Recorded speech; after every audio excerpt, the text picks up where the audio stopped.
Weather Center as we get ready to head into what's going to be potentially a very wet 4th of July weekend. I wanted to give you an update on what's going on in the tropics with Tropical Storm Elsa, who formed or became a tropical storm this morning and is still a minimal tropical storm.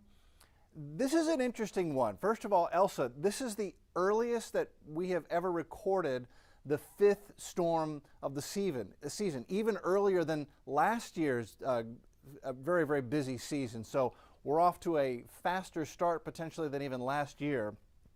And Elsa has developed in an unusual area for this early in the season. Usually as we head into June and July, what tropical development we see is here in the Gulf of Mexico and the Caribbean Sea. And that's because this part of the Atlantic Basin, the Gulf and the Caribbean, heats up quicker, heats up earlier.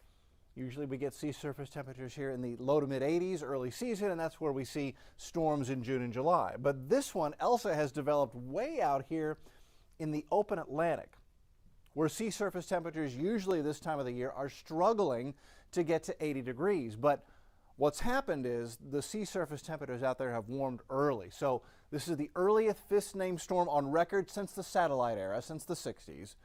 It is unusual to see one this far east in the open Atlantic, and that's because the sea surface temperatures are so warm, and I'm going to show that to you. The forecast should be monitored daily, but at the moment it looks like it will not have significant impacts to Houston. Galveston, we watch that through the weekend just to make sure nothing strange happens. Now, these sea surface temperatures, so here's the west coast of Africa, northern South America, and look at these sea surface temps, 83 degrees, 83, 82, 84. Quite often this time of the year, sea surface temperatures out here are only in the 70s, and you've got to really get to 79, 80 degrees to get water warm enough to support tropical development. So to have temperatures this warm this early in the season is a bit unusual. Not only is it leading to, at the moment, an above normal number of storms, but it is also leading to an above normal count of storms, which is making it, at the moment, a busier season than we normally would have with these sea surface temperatures so warm. So that's a big factor in what has allowed Elsa, who's here, but look, a lot of activity in the intertropical conversion zone right now. But Elsa's the only game in town right now, and really the only one that has any potential to keep going. The storm itself today has not been able to gather much intensity, and that is because of one major factor. And again, there's plenty of warm water out here, but it's moving so quickly to the west-northwest. In fact, it's moving at almost 30 miles per hour. And that's way too fast for a storm to move that wants to develop, to strengthen. What happens is the surface rotation outruns the storms above it, and the storm gets tilted, and that keeps it from developing rapidly. So it's undergoing slow strengthening. Sustained winds are near 45 miles an hour at last check. This is the American model, the GFS. It's been fairly consistent run to run with its guidance, so we're using it right now. And it takes it into the northern Caribbean Sea as we head into Saturday afternoon.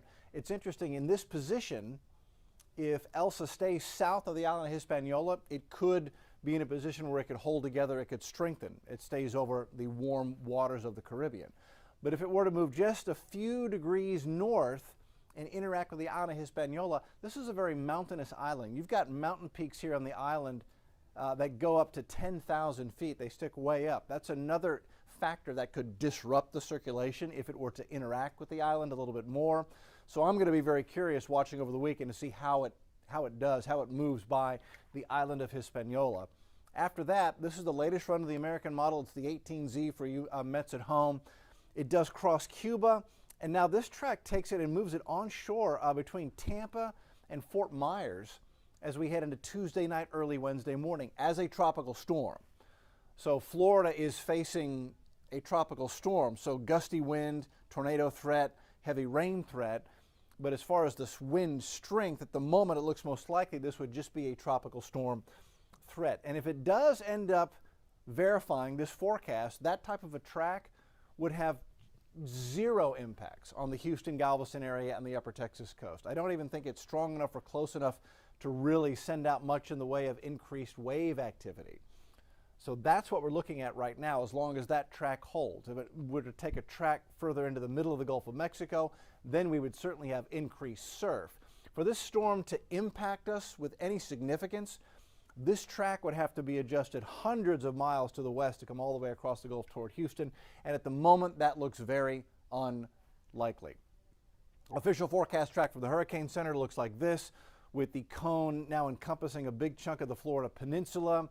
Again, Tuesday afternoon, Tuesday night, either making landfall or grazing by Tampa and Fort Myers, and perhaps the Key West and the Florida Keys could be impacted. Again, the latest model is a little bit to the east of the center of the cone, taking it right up the western coast of the Gulf Coast of the Florida Peninsula. So that's where we stand right now as far as Elsa is concerned. For Houston, Galveston, that track, minimal to zero impacts here.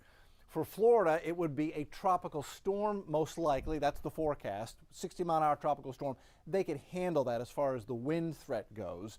The surge threat would be minimal, but they would certainly have increased wave action, and they could get a whole lot of rain. These tropical storms are notorious heavy rain makers. That's where Elsa stands right now. Houston, going into this 4th of July weekend, we look stormy. So a 40% chance for thunderstorms tomorrow.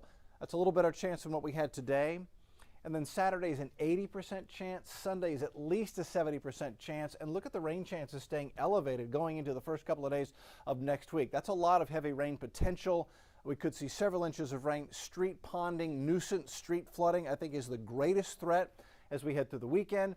Download the KHOU 11 app, turn on notifications. We'll keep you updated over the weekend so you can be out and about and just have your phone and ding, you'll know if your road or your area is getting a heavy rain or a thunderstorm. That's where we stand right now. We'll have a fresh updated forecast track from the Hurricane Center as we go into the 10 o'clock news. We'll have that live on the TV side on KHOU 11 News at 10.